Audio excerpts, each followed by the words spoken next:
제 얼굴이 좀 흐릿하게 나오죠? 네, 괜찮아요? 괜찮은데 흐릿합니다. 흐릿하죠? 네, 흐릿해요. 그러면 제가 카메라 방향을 좀 바꿔야 되겠다.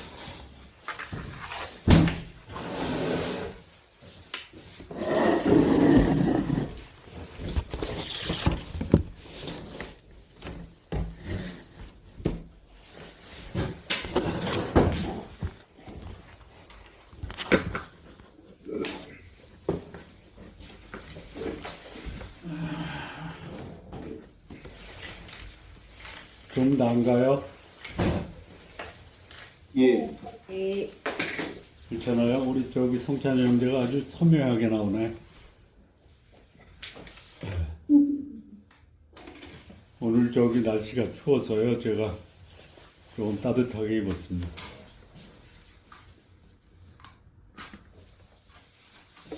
네. 오늘 날씨가 바람이 많이 불고 황사가 있더라고요.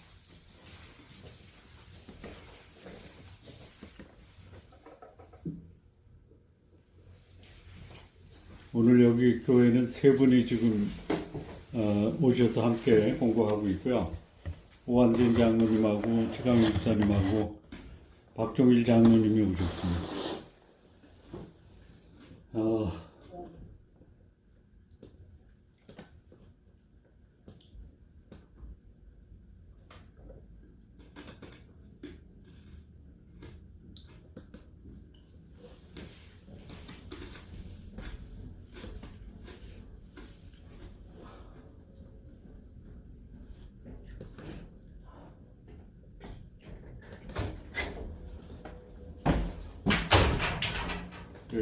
저기 오늘 또 고난주간 2일차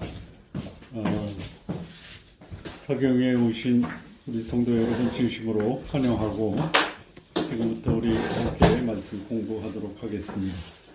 기도하시겠습니다. 하나님 아버지 감사합니다. 주의 말씀으로 우리 주님을 더 깊이 공부하고 또 우리를 돌아보며 우리 주님의 십자가의 죽으심 앞에 겸허하게 하나님의 은혜를 감사하며 주 앞에 우리의 삶 드릴 수 있는 귀하고 복된 시간 되게 하여 주옵소서. 예수님의 이름으로 기도합니다. 아멘. 오늘 고난주간 예수님의 2일차 행적입니다. 오늘 함께 공부할 내용은 마가복음 11장 12절에서 26절까지의 말씀을 우리 함께 교독하시겠습니다. 이튿날 그들이 베다니에서 나왔을 때에 예수께서 시장하신지라.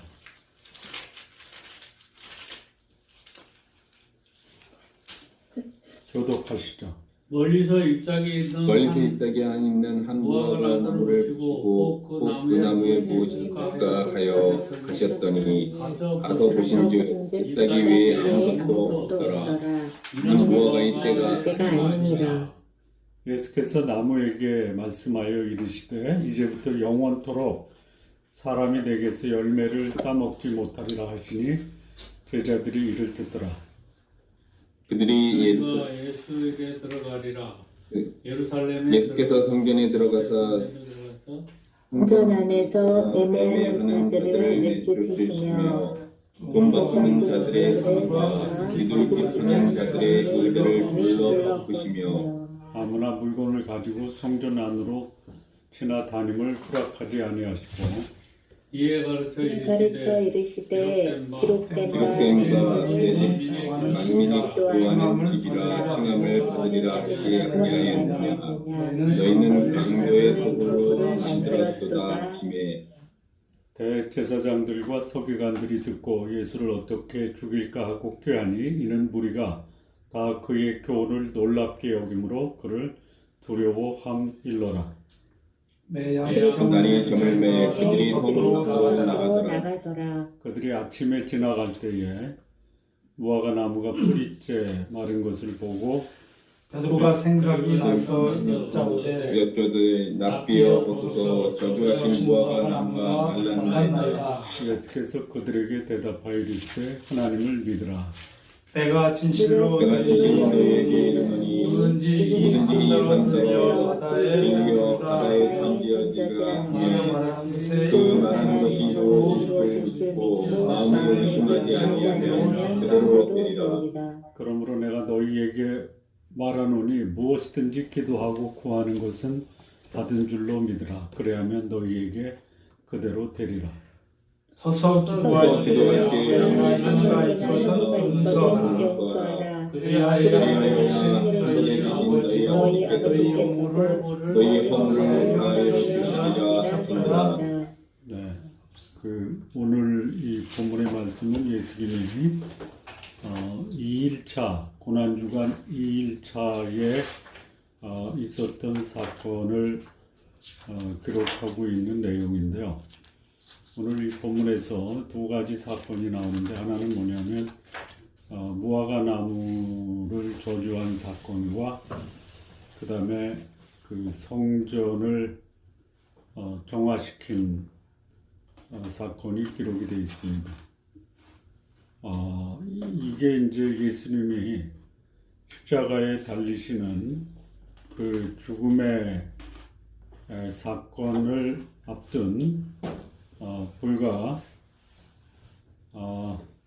닷새 전의 일입니다. 죽음을 닷새 앞둔 예수님의 모습이에요. 어저께 엿새 앞둔 예수님의 모습은 소위 승리자로서 거룩한 성 예루살렘에 입성하는 예수님이라면 오늘은 그 소위 세상의 통치자로서 바람직하지 못한 그 사람들의 모습과 소위 하나님의 백성들의 잘못된 삶을 소위 저주하고 진노하시는 예수님의 하나님 되심을 나타내는 사건입니다. 그러니까 어제도 말씀을 드렸지만 예수님의 마지막 고난주간의 행적은 고난받으러 가는 분보다는 오히려 인류와 역사를 구원하고자 하는 소위 구원자로서의 그 담대함과 묵묵히 자신에게 주어진 사명을 감수하는 예수님의 모습을 우리가 보게 됩니다.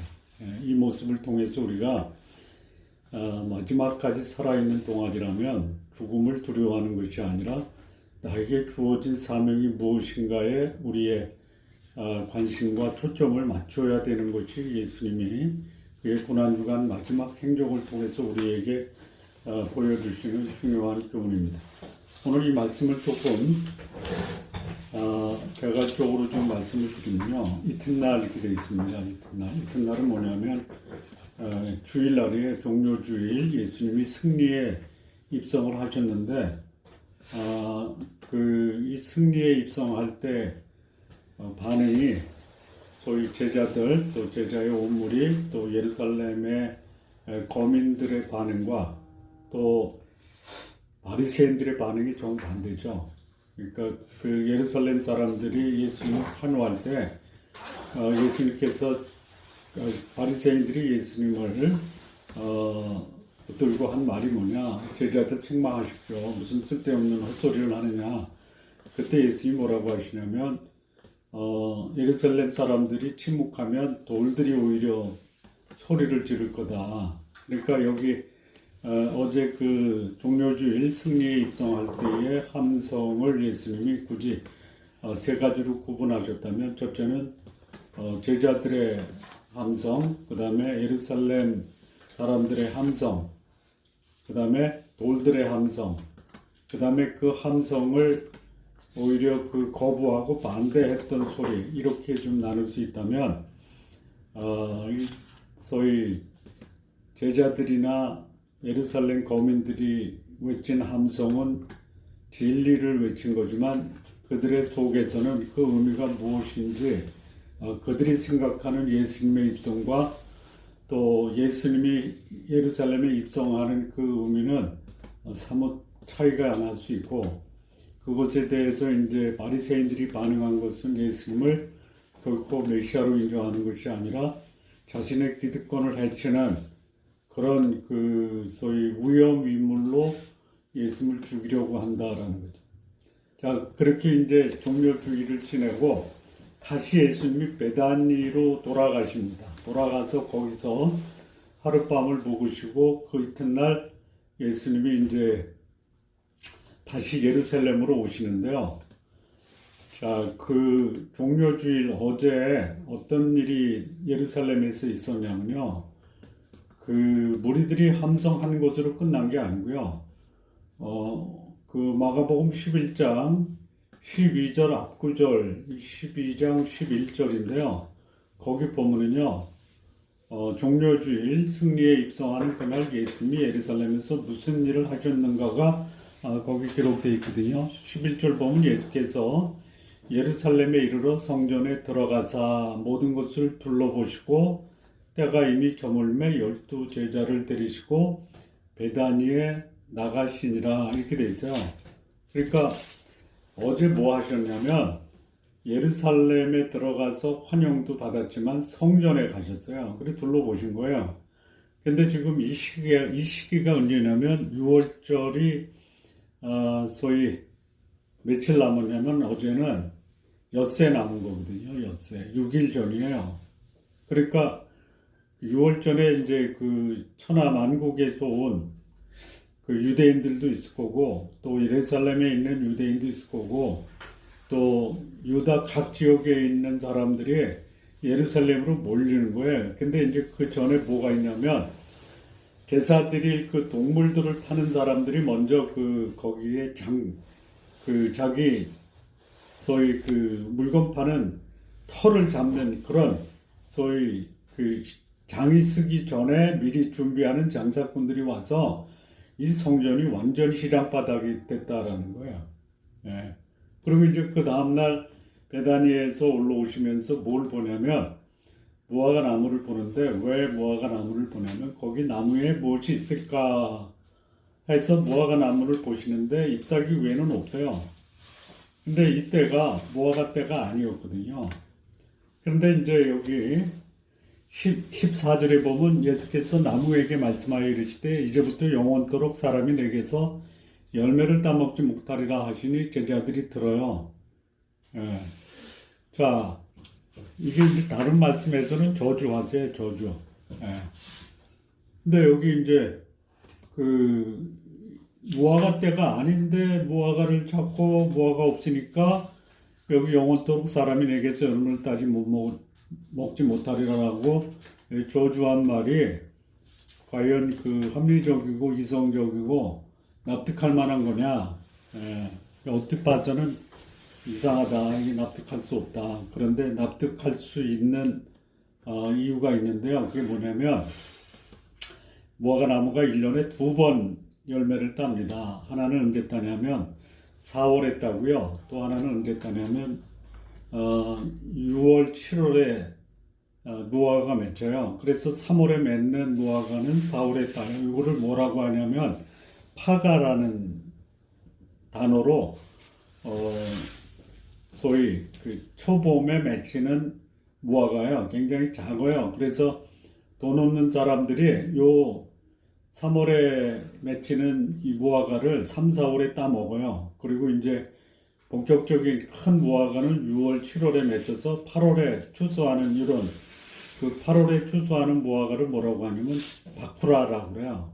그러니까 예수님이 시장에서 그냥 그 가난한 사람들이 무화과 나무에서 맺히는 그 열매 그거를 시장에서 따먹으려고 하신 거예요. 예수님이 그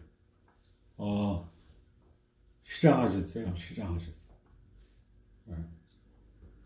자, 그래서 이 무화과 나무를 저주한 것은 맺어야 될 그 무화과가 없기 때문에 저주하셨다라고 보시면 되고요.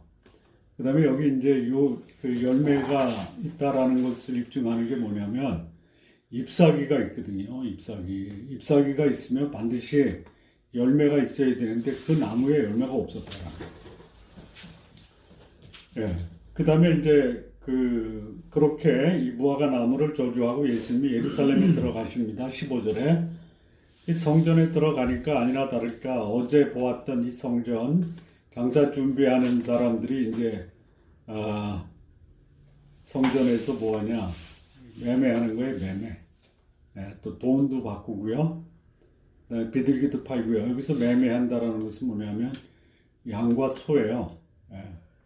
그러니까 이 성전이 벌써 뭐가 됐냐면 시장 바닥이 된 거예요. 여기 이제 돈 바꾸라는 사람이 나오는데 돈 바꾸는 것은 뭐냐면 그 소위 유다가 아닌 다른 디아스포라 유대인들이 예루살렘에 이 유월절을 맞이해서 제사 드리러 오면 돈을 가지고 와요. 물건을 가지고 올 수 없으니까 이 성전에서 가지고 온 자기가 사는 곳의 돈을 소위 유대 돈으로 환전하는 거예요. 그래서 이제 여기 이제 예수님이 그 모습을 보고 16절에 아무나 물건을 가지고 성전 안에 지나다니면 허락지 아니하십니다. 그리고 아주 그냥 엄중한 그 경고를 하는데요.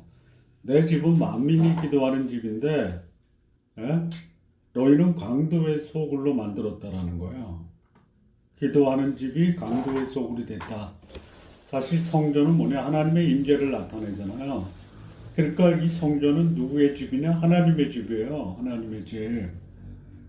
그런데 그 집이 어떤 집으로 바뀌었냐면 강도의 집으로 바뀐 거예요. 그러니까 이 강도의 집으로 바뀐 것을 예수님이 또 이거를 짐승들은 채찍으로 쫓아내고 동전 바꾸는 상은 뒤집어 엎고 뭐 이렇게 성전을 정화시킵니다. 근데 이 모습을 누가 보냐면 18절에 대제사장들과 서기관이 그 얘기를 들어요. 그러니까 듣고 예수님을 죽이려고 하는데 왜 죽이느냐면 지금 이 성전이 자기들의 그 소위 재산 축적하는 장소거든요. 이 서기관들은 누구냐면 성전 관리인들이에요. 이 성전에 이제 대제사장들이지만 서기관들이 성전의 모든 재정이나 행정 또 그 성전에 오는 사람들에 대한 그 사람 관리를 서기관들이 해요.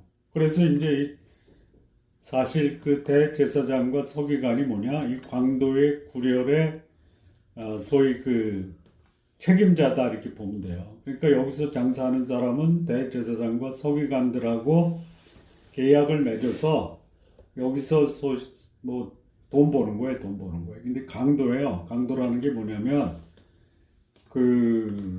뭐 100원짜리 물건을 성전에서 팔면 10,000원 받는 이런 식의 이제 강도 짓을 하는 거야. 허가받은 강도. 근데 그거를 예수님이 그냥 성전에 들어와서 쫓아내니까 뭐 감당할 수가 없는 거죠. 그런데 죽일까 깨하지만 무리들이 두려워해서 감히 지금 손을 못 대고 있어요. 근데 이게 이제 대제사장이나 서기관들의 감정을 격화시켜서 앞으로 닷새 후에는 예수님 십자가에 못 박게 되는 그런 계기가 됩니다. 그리고 이제 날이 저물어요. 성 밖으로 나가는데 그 다음 아침에 이제 제자들이 보니까 무화과 나무가 뿌리째 말라요. 그래서 베드로가 어제 예수님 말씀하신 저주하신 무화과가 말랐습니다. 이렇게 이제 결론을 짓는데 여기서 결론이 안 나고 22절 보면 갑자기 이 말씀에 대한 그 분위기가 완전히 이게 반전이 되거든요. 반전보다는 상황이 바뀌어요. 그러니까 무화과 나무가 말랐습니다 하는데 예수님은 하나님을 믿으라 그러거든요. 그러면서 이 산 떨어들려 바다에 던주라 하며 그 말하는 것이 이룰 줄을 믿고 마음에 의심하지 않으면 그대로 되리라. 내가 너희에게 말하노니 무엇인지 기도하고 구하는 것은 받은 줄로 믿으라. 그러면 너희에게 그대로 되리라. 서서 기도할 때에 아무에게나 혐의하거든 용서하라. 그리하여 하늘에 계신 너희 아버지께서도 너희 허물을 사하여 주시라. 이런 말씀이에요. 그러니까 앞에 무화과 나무를 저주했거나 성전을 정화시킨 내용과는 이 내용이 전혀 어쩌면 생뚱맞는데 과연 생뚱맞냐 아니면 연관이 있느냐? 연관이 있다라고 봐야 돼요. 무슨 소리냐면 예수님이 하신 게 뭐냐?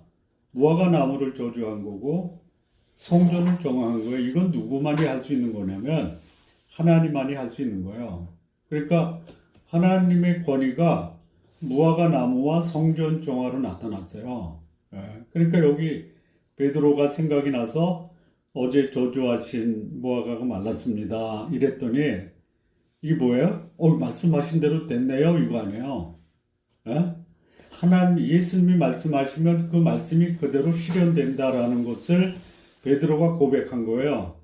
그러면 예수님이 그 말을 받아서 하나님을 믿으라 했단 말이에요. 이게 무슨 말이죠? 너희도 그렇게 할 수 있다 이거예요. 그러니까 예수님이 십자가를 앞두고 그 열매 맺지 못하는 무화과 나무를 저주한 하나님의 능력을 제자들이 보고 놀랐을 거 아니에요. 그랬더니 예수님이 너희도 할 수 있어 이거죠. 그러니까 무화과 나무 마르는 것뿐만이 아니라 이 산을 들어서 바다에 던지우라 할 수도 있어. 무엇이든지 의심하지 않고 기도하면 그대로 되는 거야. 다만 기도할 때 하나는 유의해야 된다. 뭐냐? 다른 사람 용서해야 돼. 이게 이제 예수님의 능력 행하심을 베드로를 비롯한 제자들도 할 수 있다라는 교훈을 결론적으로 말씀하고 있는 겁니다. 자, 질문을 이제 함께 공부하도록 하겠습니다. 당신이 오늘날 기독교 모습에서 하나를 바꿀 수 있다면 무엇을 바꾸겠습니까? 그러니까 이게 뭐냐? 예수님이 열매 맺지 못하는 그 무화과 또 지장바닥이 된 성전을 예수님이 권위를 가지고 저주도 하고 바꿨다면 오늘 나에게 하나님이 그런 기회를 주시면 뭘 바꾸겠냐라는 질문이에요. 뭐 각자 뭐 여러 가지 바꾸고 싶은 것들이 있겠죠. 저 같은 경우를 보면 이걸 좀 바꾸고 싶어요. 우리 교회 출석하는 성도님들의 삶에서 혹시나 있을 수 있는 소위 율법적 굴레에서 소위 자유를 누리지 못하는 신앙생활을 하고 있다면 그런 분들이 자유와 은혜의 신앙생활하는 분으로 이렇게 바꿔지는데 도움을 좀 드리고 싶다 이런 마음입니다. 또 굳이 몇 가지 더 말씀을 드린다면은 기복 신앙을 추구하는 분들이 거룩하고 경건한 신앙생활을 할 수 있도록 좀 돕고 싶다라는 거고요. 또 제 사역에 있어서는 양적인 사역보다는 질적인 사역을 더 강조해야 되겠다라는 생각입니다. 자, 관찰 및 탐색 질문입니다. 예수님이 성전, 오늘 당신의 교회라고 이제 정리를 해보면 당신의 교회를 정화시키는 데 대해 당신의 교회 지도자들은 어떻게 반응하시리라 생각합니까? 예를 들어서 율법적 신앙을 자유와 은혜의 신앙으로, 세속적 기복 신앙을 거룩하고 경건한 신앙으로, 양적 사역을 질적 사역으로 바꾸겠다. 이렇게 이제 이게 정화시키는 거 아니에요? 그러면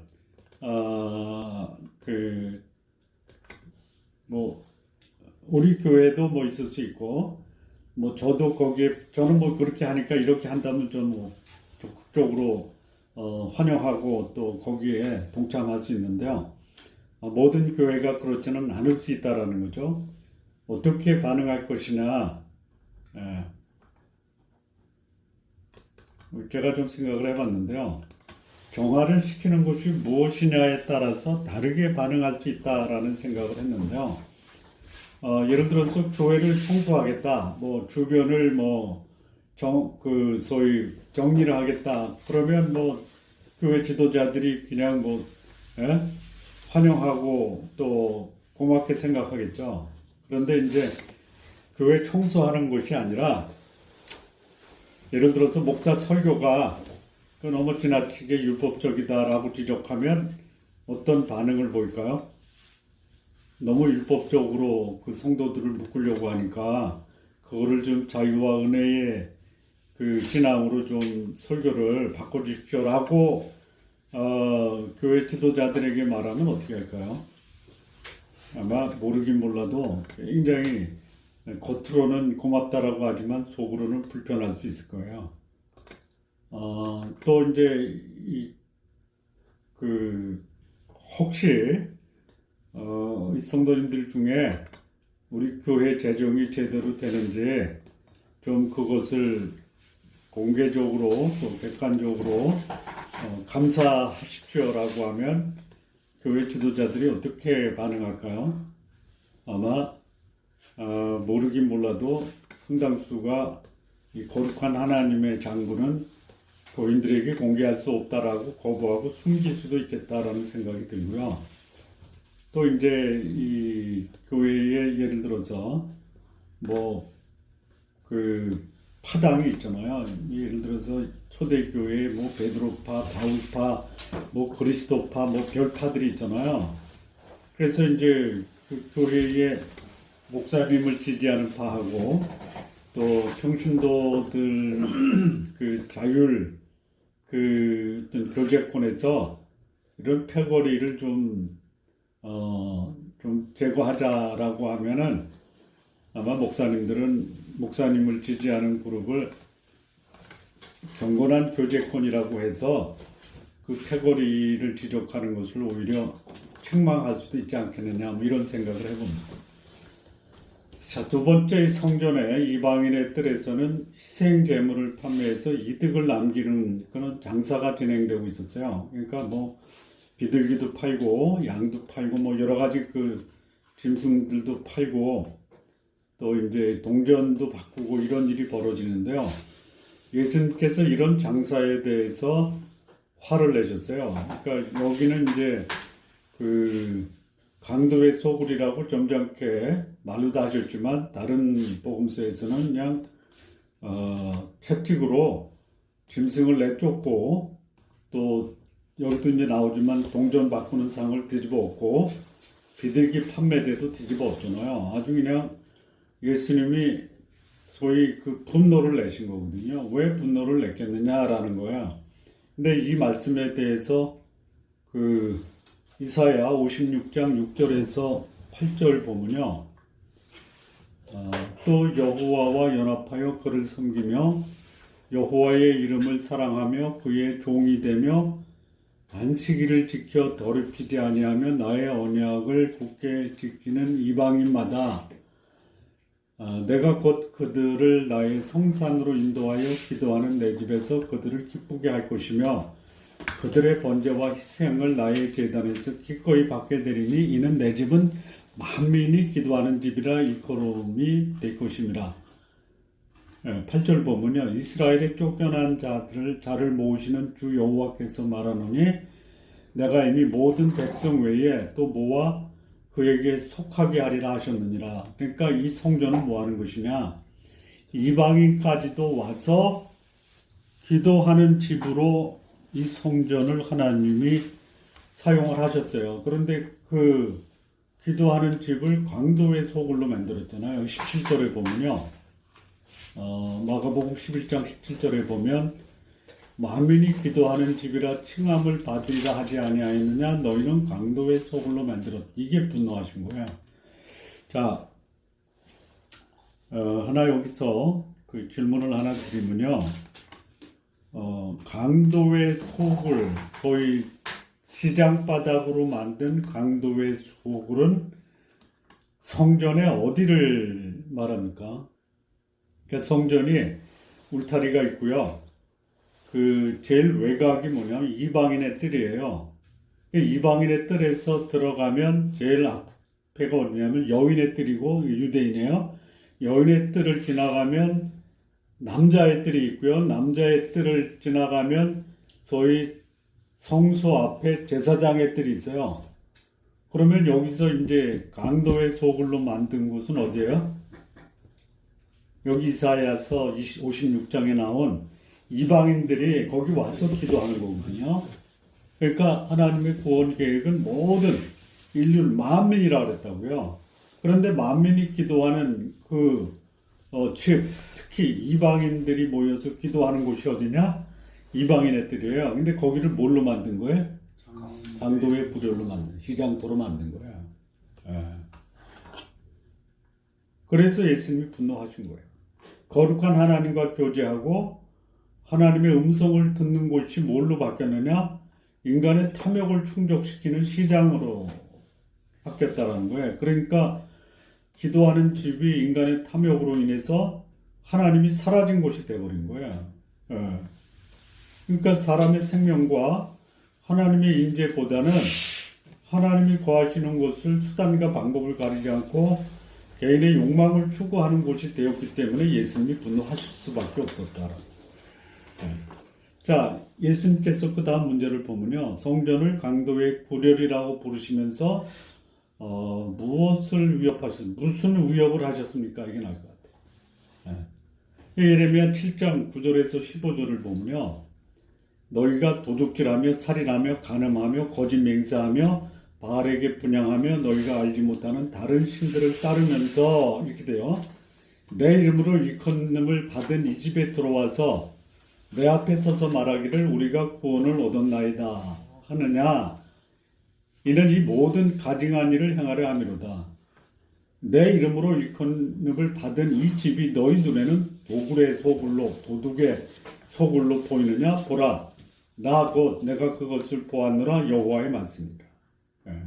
12절에 보면요. 내가 처음으로 내 이름을 둔 처소 실로에 가서 내 백성 이스라엘의 악에 대하여 내가 어떻게 행하였는지 보라. 여호와의 말씀이니라.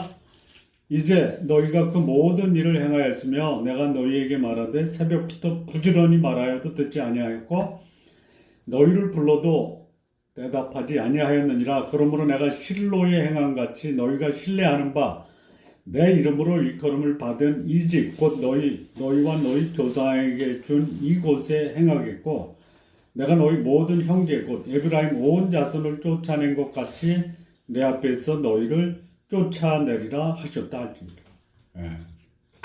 그러니까 예수님이 이 강도의 구렬, 성전을 강도의 구렬, 소굴로 부르면서 무슨 위협을 했냐면요. 여기 이제 이 이스라엘 백성들, 유대인들이 도적질, 살인, 간음, 거짓 맹세, 바알 분향하면서 여기 와서 성전에 와서요.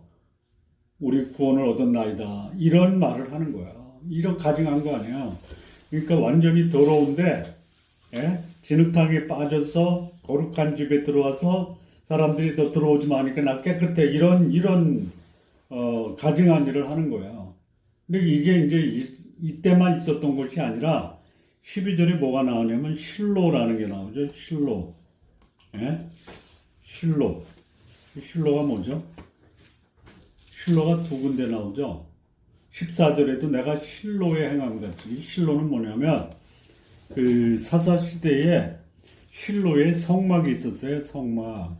근데 이 성막에서 특히 엘리 제사장 시절에 실로의 성막에서 고기를 잡으면 이 고기를 제사장의 아들들이 그거를 미리 먹고 또 이 성막에서 제사장의 아들들이 음행을 해요.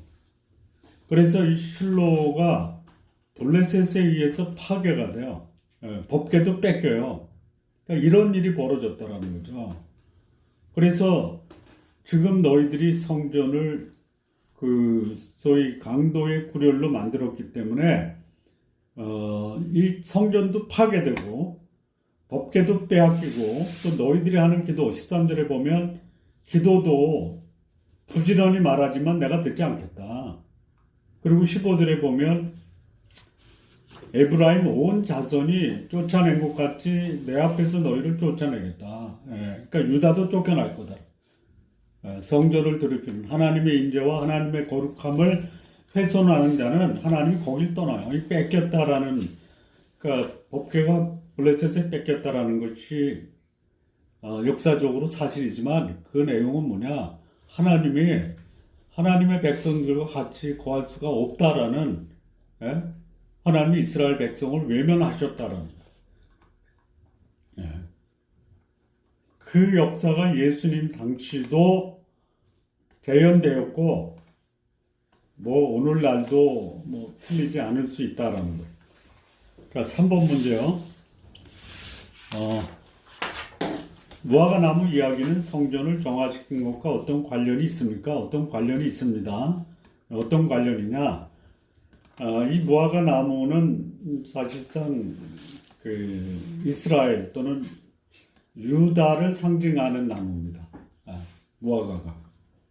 그래서 예수님이 세상 마지막을 얘기할 때 무화과 나무에 싹신하고 잎이 연화해지면 마지막이 가까운 줄 알라. 그러니까 그래서 2000년 이상을 디아스포라로 쫓겨다녔던 유다가 다시 이스라엘이 다시 회복이 되면 마지막이 가까웠다. 그래서 이 성전 정화와 관련된 무화과 나무 위에 저주는 이스라엘의 저주고 성전 정화는 하나님이 임재하시는 하나님의 나라가 강도의 도굴이 된 거예요. 소굴이 된 거예요. 그래서 열매 없는 무화과 나무나 강도의 소굴이 된 성전은 다 같이 하나님의 백성들의 열매 없는 소위 죄와 어둠에 속한 모습을 말하고 있다라는 거죠.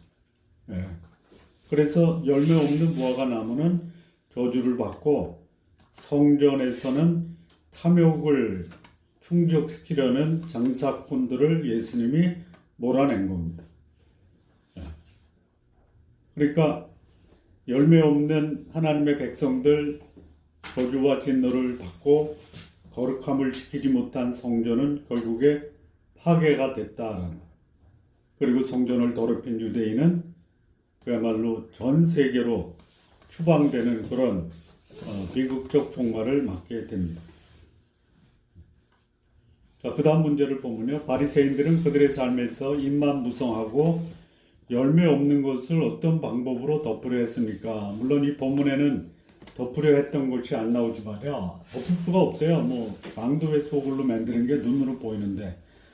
그런데 이제 이 열매 없는 입만 무성한 열매 무화과를 바리새인들의 삶에서 볼 수 있는 예수님의 표현 중에 하나가 뭐냐면 회칠한 무덤 또는 평토장한 무덤이라는 표현을 예수님이 쓰셨어요. 그러니까 속에는 소위 시체 썩는 죽음의 냄새가 나는데 겉에는 회를 칠한 거야.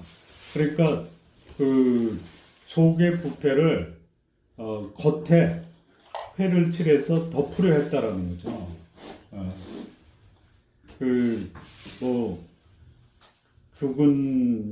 돌아가신 분, 우리나라는 그렇게 안 하지만 미국 같은 경우는 그 장례 치를 때 관을 열어놓고 돌아가신 분 얼굴을 보게 하거든요. 화장을 해놓으면요, 산 사람보다 더 멋있어요. 이런 거예요. 그래서 바리새인들의 위선과 가식, 그것을 덮기 위해서 뭐를 했냐? 율법을 강조시킨 거예요. 이 법을 강조하는 사람일수록 법을 안 지킬 수 있는 가능성이 높다. 그 예수님이 이 율법주의자들을 소위 바리새인과 서기관을 향해서 화 있을진저라고 예수님이 저주한 이유가 속은 부패했는데 겉만 번지르 하다라는 것이죠.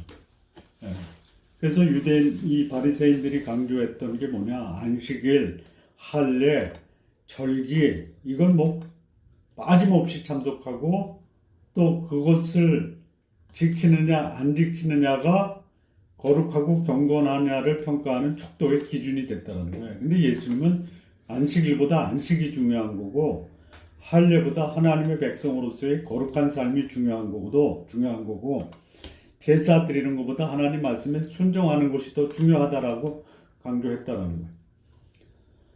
자, 4번 문제인데요. 베드로가 놀란 이유가 무엇입니까? 이 놀라거든요.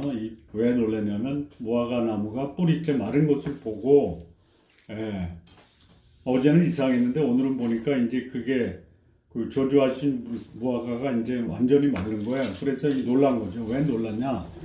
놀란 이유가 무화과 나무가 뿌리째 마른 것을 보고 놀란 거예요. 예. 근데 그 예수님이 저주하신 무화과가 마른 것을 보고 놀랐는데 이 무화과 나무가 마른 것이 무슨 의미냐에 대해서는 베드로가 제대로 이해했다라고 보기가 어려워요. 예. 그러니까 예수님의 죽음도 이해 못하고 예수님이 하신 말씀을 그래서 비유로 말씀할 때 예수님이 나중에 그거를 설명도 해주시고 제자들이 그 설명을 요하잖아요.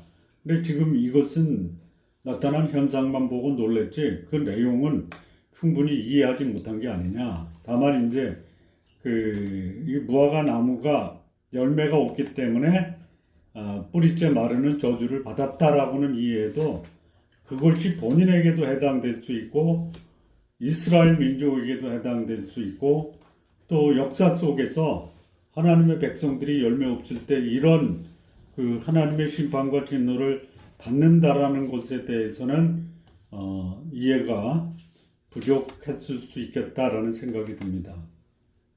그 다음 문제가 베드로가 그렇게 놀라워했어야만 했습니까? 그러니까 여기서 베드로가 놀라워했던 이유는 말씀대로 무화과 나무가 마른 거거든요.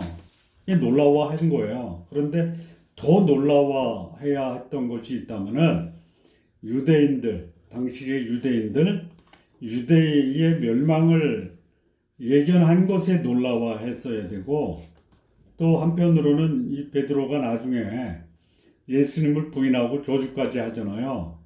그래서 이 무화과 나무가 자기에게도 해당된다라는 것을 생각했다면 더 놀라워했어야겠죠. 그리고 이것이 이제 오늘날 그 유대인이나 바리새인들이 하나님의 진노를 받았던 것처럼 오늘도 열매 없는 하나님을 믿는 사람들이 이런 소위 뿌리째 마르는 이런 심판을 예상하면 놀라워해야 된다. 그러니까 아마 예수님이 지금 이 땅에 오시면 목사들한테 아마 그렇게 경고하실 거예요. 네가 목회하는 성도들 교회 안 나오면 구슬러서 데려 나오지 말고 좀 이렇게 좀 얘기 좀 해, 이렇게 말씀하실 수도 있겠다라는 생각이 들어요.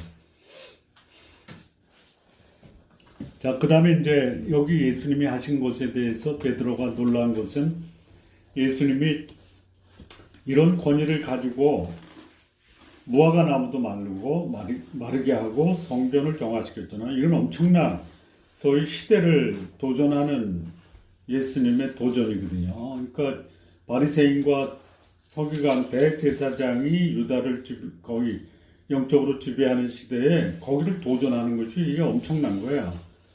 그래서 베드로가 예수님께 저주하신 무화과가 말랐습니다. 그러니까 예수님 당신의 능력이 대단합니다라고 이제 얘기를 한 거죠. 근데 자신에게 적용된다라는 것도 베드로는 몰라요. 근데 예수님이 이제 베드로에게 예수님이 하신 그 능력을 베드로도 할 수 있다라고 이제 얘기하는 거죠. 응답받기 위한 기도에 응답받기 위해서는 어떤 조건을 갖춰야 되느냐? 이게 23절에 뭐라 그래요? 23절입니까? 22절입니까? 22절이죠. 하나님을 믿으라. 믿음이거든요. 믿음. 예. 그러니까 기도한 것이 응답받기 위해서 갖춰야 될 조건, 첫 번째 조건은 뭐냐? 하나님을 믿어라 이거예요. 24절에서는 의심하지 말라. 23절에 그 다음에 25절에는 아무에게나 혐의가 있거든 용서하라 이거죠. 그러니까 기도 응답의 조건이 뭐냐? 하나님을 믿고 인간관계를 원만하게 하는 것이 기도 응답의 비결이다. 그러니까 예수님이 행하신 그 능력의 기적을 베드로가 할 수 있는 비결이 뭐냐? 하나님을 믿어라. 하나님을 믿어라라는 것이 뭐냐? 이걸 좀 우리가 조금 설명을 해야 되는데요. 나는 할 수 있다라는 것은 믿음이 아니고, 그런 게 있어요. 내가 믿으니까 나는 할 수 있다. 뭐 자기를 믿고 능력을 행하는 사람이 있어요. 노력하고 뭐 최선을 다하고 마치 어리석은 부자가 밤을 새서 일하고 소출을 넉넉히 얻어서 그것을 여러 해 쌓아두었기 때문에 먹을 걸 쌓아두었기 때문에 능력을 행할 수 있어요. 근데 그런 소위 예수님이 행하시는 능력 행함은 그런 자신의 노력이나 자신을 신뢰하는 것이 아니라 자신의 모습을 하나님 앞에 내려놓고 하나님의 능력으로 살아가는 거예요. 그러니까 여기 믿는다라는 것은 믿는다라는 게 중요한 것이 아니고 믿음의 대상이 뭐냐, 믿음의 근거가 뭐냐라는 것이에요. 근데 이게 이제 사람이 가지고 있는 약점이 뭐냐, 처음에는 자신의 능력을 보니까 아무것도 못해서 전능하신 하나님을 두렵고 떨리는 마음으로 믿어요. 그런데 그 믿음이 하나님의 능력을 나를 통해서 나타나. 그럼 나중에는 하나님을 믿는 믿음이 나를 믿는 믿음으로 바뀌어요. 그래서 아무것도 안 나타나는 거예요. 예. 그래서 우리 신앙인이 하나님을 믿는다라고 할 때 나타나지 않을 때도 하나님을 믿어야 되고 하나님의 능력이 나타날 때에도 나타난 능력을 믿고 내가 할 수 있는 것이 아니라 여전히 능력을 행하시는 하나님을 믿는 믿음으로 살아야 된다. 예. 그래서 여기 하나님을 믿으라는 것은 하나님의 말씀에 근거해서 기도하라라는 거고, 기도하기 전에 인간관계가 원만치 않으면 하나님이 기도 응답하는 것에 해소될 때까지 지연시킬 수도 있다. 그러니까 기도 응답 중에 여기 예수님이 말씀하신 최고의 응답은 산을 들어서 바다에 던지는 것보다 하나님께 용서받고 자유함을 누리는 것이 더 클 수 있다라는 거야. 산을 옮길 수는 없어도 내 영혼이 하나님 앞에서 용서받는 영혼의 자유를 누릴 수 있다면 이거보다 더 큰 기도의 응답이 어딨냐라고 말씀하시는 거. 예, 이제 묵상과 적용 질문을 보면요. 당신이 열매 맺는 나무라면 더 많은 열매를 맺기 위해서 당신에게 필요한 것이 무엇입니까? 여기 이제 5가지가 나오는데요. 가지치기, 물주기, 버팀목 지지하기, 이식하기, 거름주기. 자, 요거를 이제 더 많은 열매라는 것이 영적인 열매, 그러니까 인격적 성숙함이라든지 사람을 복음으로 하나님 앞으로 인도하는 것을 이제 성경이 말하는 신앙인이 맺어야 될 열매다라고 말할 때 요거를 나무에 비춰서 얘기하면 가지치기는 뭐냐? 가지치기가 뭐겠어요? 불필요한 가지를 정리하는 것으로 소위 열매 맺는데 방해되는 그 불필요한 나무, 요게 이제 세속적 습관이나 그 습관적으로 짓는 죄를 극복하는 게 뭐냐? 가지치기예요. 그거 안 해주면 엉뚱한 가지의 열매가 맺혀서 그 건실한 열매가 맺히지 못하기 때문에 가지 쳐줘요. 이게 전지라고 그러죠. 열매 없는 나무는 예수님이 가지 치신다고 그랬어요. 그 다음에 물주기는 뭐냐? 수분을 공급해서 소위 열매가 아주 햇빛과 결합해서 광합성이 이루어지는 거예요. 그래서 열매를 아주 건실하게 하기 위해서 주는 게 뭐니? 가지도 쳐주지만 물도 줘야 되는 거예요. 그 다음에 거름주기는 뭐냐? 양분을 나무에 공급하는 거죠. 그러니까 여기 이제 물주기는 영적으로 해석하면 하나님과 교제하고 성도와의 교제가 될 수 있고, 거름주기는 생명의 양식, 하나님의 말씀을 날마다 공급받는 거라고 할 수 있어요. 그 다음에 여기 이제 버팀목 지지하기 있죠. 이 영적으로 누군가에게 도움을 주는 겁니다. 그 다음에 이식하기는 뭐냐면 내 나무가 별로 튼튼하지 못하니까 좋은 나무에다가 나를 이식시키는 거예요. 이게 누군가의 도움을 받는 것. 버팀목 지지하기는 도움을 주는 것, 이식하기는 도움을 받는 것, 거름주기는 하나님의 말씀으로 내 양분을 섭취하는 것. 예, 그래서 버팀목이나 이식하기는 뭐냐? 영적 교제권이에요. 이 물주기, 버팀목 지지하기, 이식하기는 건강하고 또 풍성한 영적 교제를 누리는 것이 내가 내 삶의 열매를 더 많이 맺기 위해서 필요한 것이다. 이렇게 보면 됩니다. 그래서 저는 이제 이 5가지 중에 저에게 필요한 것이 뭐냐? 가지치기, 물주기, 거름주기. 물론 버팀목 지지하고 이식하기도 저한테 도움이 되는데 우선순위로 몇 개를 꼽으면 가지치기, 저의 그 나쁜 습관 요거 제거해야 되겠다라는 거고요. 물주기, 교제권에서 교제하고, 거름주기, 하나님의 말씀을 더 깊이 있게 묵상하고 공부하고 또 함께 말씀으로 교제하는 게 필요하다라고 생각합니다. 그런 것이 필요한 이유가 뭡니까? 가지치기는 그 소위 열매 맺기에 방해가 되는 이 소위 그릇된 습관이나 습관적으로 짓는 그 어떤 육신적인 종욕을 극복해야 된다라는 거죠. 물주기는 그 강압성 작용으로 열매를 그 건실하게 하기 위해서 그 물이 있어야지만 강압성 작용이 일어난다. 물주기는 하나님과 교제와 성도들 간의 교제가 원만하게 이루어져야 되겠다. 거름주기는 생명의 말씀이신 하나님의 말씀을 공급받아서 나를 건강하게 해야 되겠다. 자, 2번째 질문을 보면요. 성전과 같이 온전한 교회는 없습니다. 당신의 교회를 지금보다 나은 교회로 만들기 위해 당신이 지금까지 한 것은 무엇입니까? 자, 이 성전이라고 하면은요, 건물이라고 말할 수가 없고요. 사람입니다, 사람. 너희는 하나님의 성령이 거하는 성전인 줄 알지 못하느냐? 그러니까 이 건물을 말하는 성전은 언제나 오염과 부패가 될 가능성이 있어요. 또 이 교회가 건물을 강조하면 그 교회의 건물이라고 하는 교회도 오염되고 부패될 가능성이 있어요. 그래서 여기 성전이나 교회는 건물로서의 성전과 교회가 아니라 하나님을 믿는 거룩한 백성들의 모임으로 교회고, 그 교회가 소위 하나님을 믿는 성도들의 모임이 더 낫기 위해서 지금까지 당신이 해온 것이 무엇입니까? 라고 이제 우리 성도님들에게 여쭤보면 나는 이렇게 했습니다라고 답변을 좀 할 수 있어야 되고요.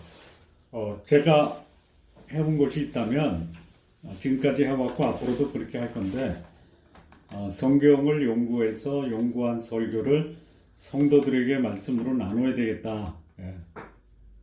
경건의 시간을 꾸준히 하면서 경건의 시간을 또 함께 나누어야 되겠다. 그리고 연구한 것들 또 묵상한 것들을 소위 파일로 만들어서 그거를 성도들에게 나눌 수 있는 그런 기회를 가져야 되겠다. 뭐 이런 겁니다.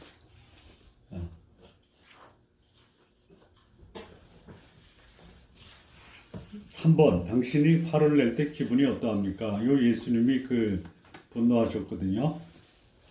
자, 화를 내는 것과 죄를 짓는 거는 별개죠. 화를 내고도 죄를 안 짓 수 있고, 화를 안 내고도 죄를 짓 수 있죠. 그리고 화를 내면서 죄를 짓을 수도 있고. 자, 화를 내고 죄를 안 짓을 수 있는 방법이 뭐예요? 가능합니까? 예수님이 여기서 낸 화는 어떤 화예요? 오염과 부패, 불의에 대한 분노죠. 그러니까 오염되고 부패된 것을 보면서 분노를 안 내는 게 죄예요.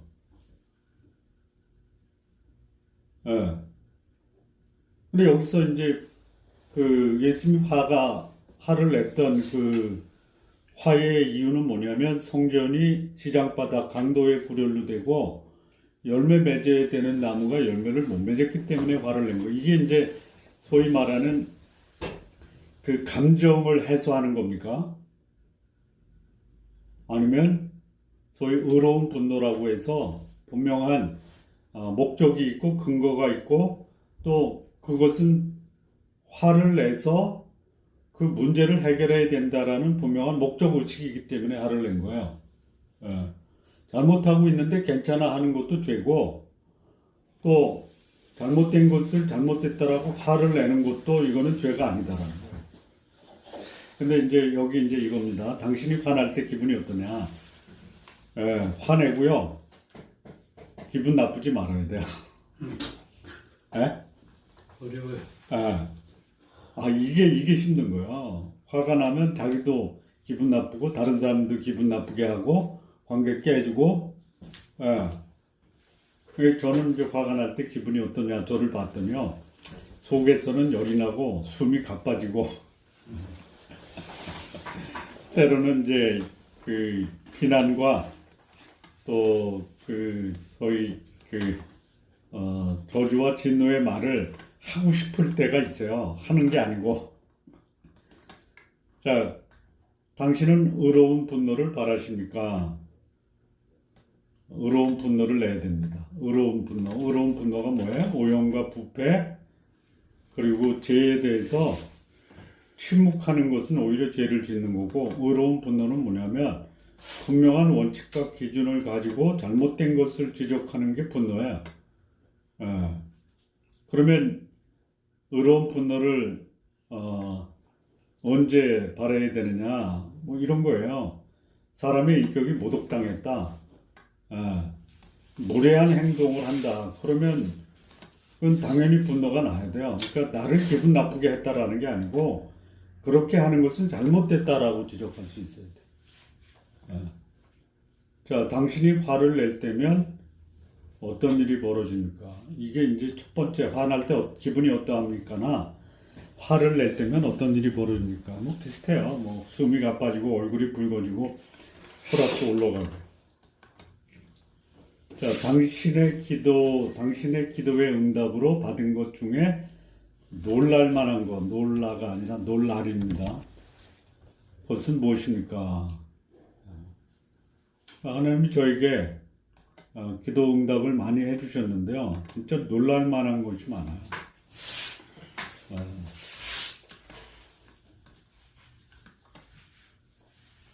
놀랄 만한 게 좀 있으십니까? 우리 최강희 집사님 부장 승격한 것도 뭐 예상치 못했다가 갑자기 주어져서 놀랐었겠네. 놀랐어. 우리 박종일 장로님 몇 년 동안 자녀가 없었어요? 13년이요. 13년 동안 자녀가 없다가 자녀 둘을 하나님이 주셨을 때 기도의 응답으로 놀랄 만한 것이 되겠네요. 네. 기쁘고 놀랐습니다. 오한센 장로님은 기도 응답으로 놀랄 만한 것이 어떤 것이었습니까? 삶 중에 뭐 너무 많아가지고. 너무 많아요. 놀라움의 연속.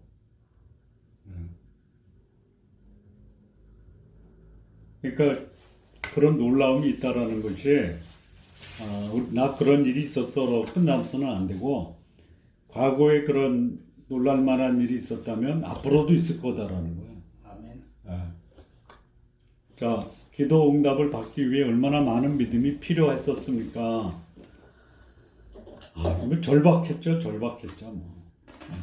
그래서 그 절박한 심정으로 하나님께 도움을 구할 때 그 절박한 그 믿음이 개인적 욕망이 아니라면은 반드시 이루어진다라는 거야. 그러니까 나의 생에 내가 개인적으로 꿈꾸고 또 목표를 정하는 것이 하나님이 기뻐하는 거라면 다 이루어진다.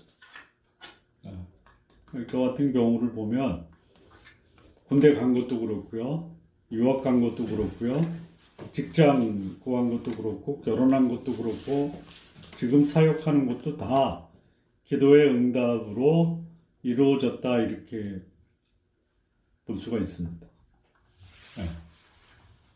자, 정확히 9시입니다.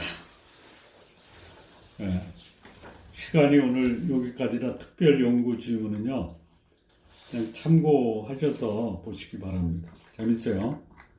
자, 그러면 오늘 공부를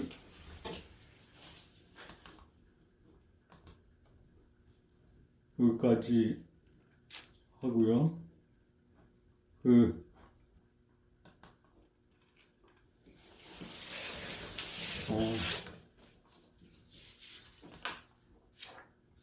예.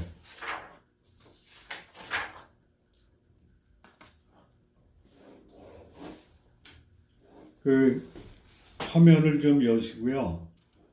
그 음소거도 좀 열어주시죠.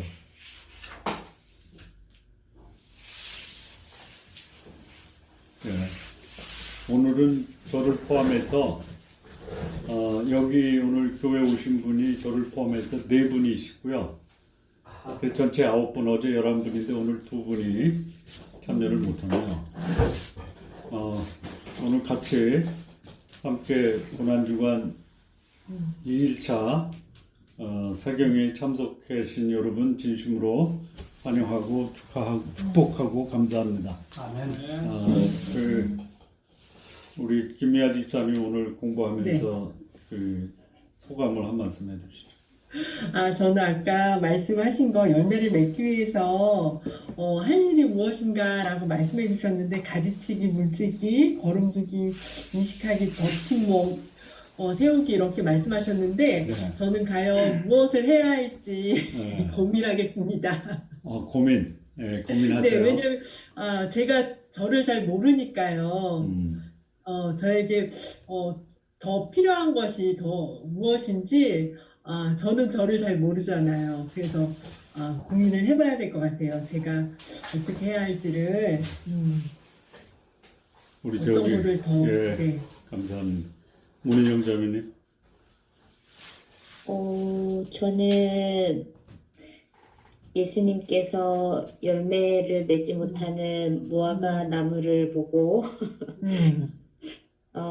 그 말씀하셨는데 예수님께서 저를 보고는 좀 답답하시지 않을까라는 생각도 좀 해보는 시간이었어요. 이렇게 잘 자라지 못하고 이렇게 열매 맺는 삶에 대해서 풍성하지 못한 것에 대해서 근데 또 그럼에도 불구하고 또 믿음으로 사는 삶이 나 자신을 하나님 앞에 내려놓고 이제 하나님의 능력으로 살아가는 삶이라고 하셨을 때 나보다 하나님을 믿고 의뢰하는 삶 자체가 제가 또 열매 맺는 삶의 비결이겠다라는 그런 마음이 들었습니다.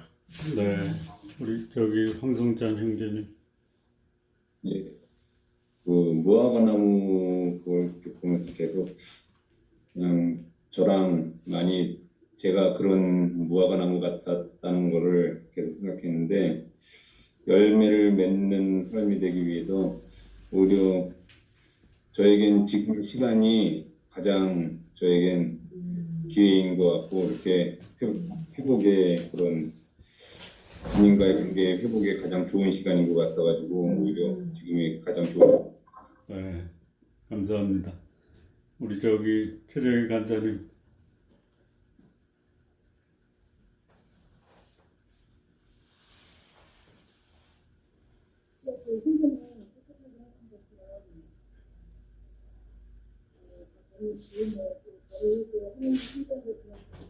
볼륨을 좀 키워보실래요? 볼륨을 잘 안 좀 키워봐. 들려요. 소리 좀 키워봐.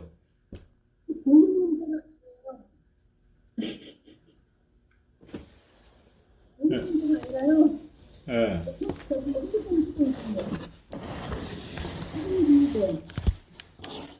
단사님 내일 하세요. 단사님 내일 하세요. 하나도 안 들려요. 보이시죠?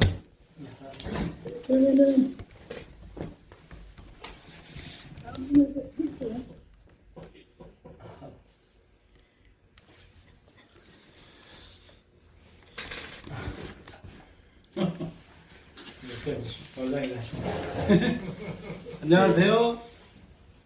예, 저기 우리 원생 장로님 어제는 피곤하셔서 저기 코멘트를 못 하셨는데 오늘은 예수님이 그동안에 그 어떤 그 은혜와 뭐 기적 이런 것만 베푸셨는데 오늘 그 화를 내시는 모습을 보고 그때 유대인들 이스라엘 백성이 예수님을 환하게 했는데 오늘날 우리들도 예수님을 환하게 해서는 안 될 것 같다라는 이런 반성하는 계기가 됐고요.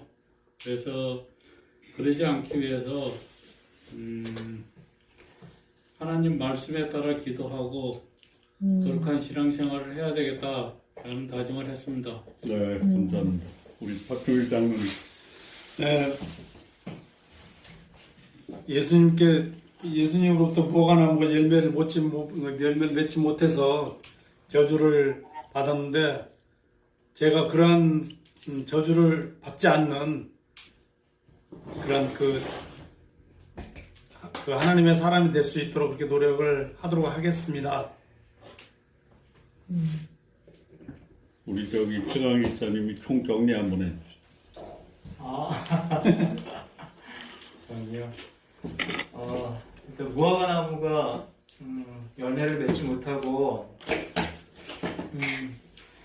뿌리째 말랐는데 베드로가 그것을 보고 이제 놀랐지만 그것이 나에게도 해당될 수 있다라는 것을 인식했다면은 나중에 예수님을 부인하지는 않았을 텐데 하는 그런 아쉬움이 있고 물론 이제 오늘날 우리 신앙인에게도 우리가 예수를 믿는다고 하면서도 열매가 없다면 나도 저렇게 될 수도 있겠다라는 그 경각심을 가져야 될 것 같기도 하고 그리고 열매를 맺기 위해서는 무엇보다도 가장 중요한 것이 하나님과의 교제이고 그리고 영적인 교제권 가장 중요하고 날마다 하나님 말씀을 내가 묵상하고 연구하고 말씀대로 순종하는 것 그것이 열매 맺는 비결이라는 것 그리고 우리가 하나님 기뻐하시는 그 열매를 위해서 기도해야 된다라는 것 네.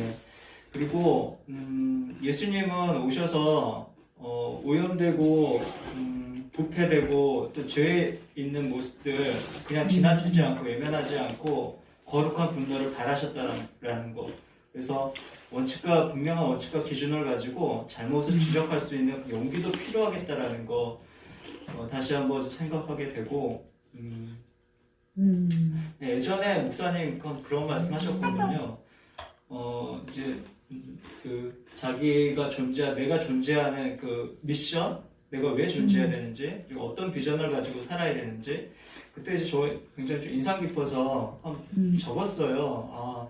행복한 가정인이 되는 거, 성숙한 신앙인이 되는 거, 그리고 직장에서는 축복의 통로가 되는 직장인이 되는 거, 그리고 지역사회에서는 지역사회에 기여하는 그런 봉사인이 되는 거, 그리고 세계를 품고 선교하는 선교인이 되는 거. 어찌 보면은 우리가 인생을 살아가면서 가장 중요한 열매, 이 5가지 아닌가 생각이 되는데 저는 이제 그것을 놓고 이제 더 기도해야겠다. 하나님 기뻐하시는 열매니까 그런 이제 열매들을 꿈꾸면서 하루하루 살아가야겠다. 그런 생각을 가져봤습니다. 감사합니다. 네. 목사님의 수제자께서 마무리 지어줬습니다. 네. 그 고난주간 사경회를 우리 이 줌을 통해서 하고 또 이렇게 모여서 하니까 너무 좋은 것 같고요. 이 고난주간이 아니라 하나님의 뜻이 완성되는 주간으로 복되게 지내시고 내일 8시에 또 뵙겠습니다. 고맙습니다. 네, 감사합니다. 기도하고 마치도록 하겠습니다. 하나님 아버지 감사합니다. 주님께서 십자가를 앞두시지만 그러나 하나님으로서의 권위를 보이시고 또 오염되고 부패된 것을 정화하고 열매 없는 나무를 저주하신 이 예수님의 권위 앞에 우리의 삶을 돌아보고 열매 맺고 거룩한 삶 살아가는 다짐의 시간을 우리 모두 가질 수 있도록 인도하여 주옵소서. 예수님의 이름으로 기도합니다. 아멘. 네, 내일 뵙겠습니다. 감사합니다.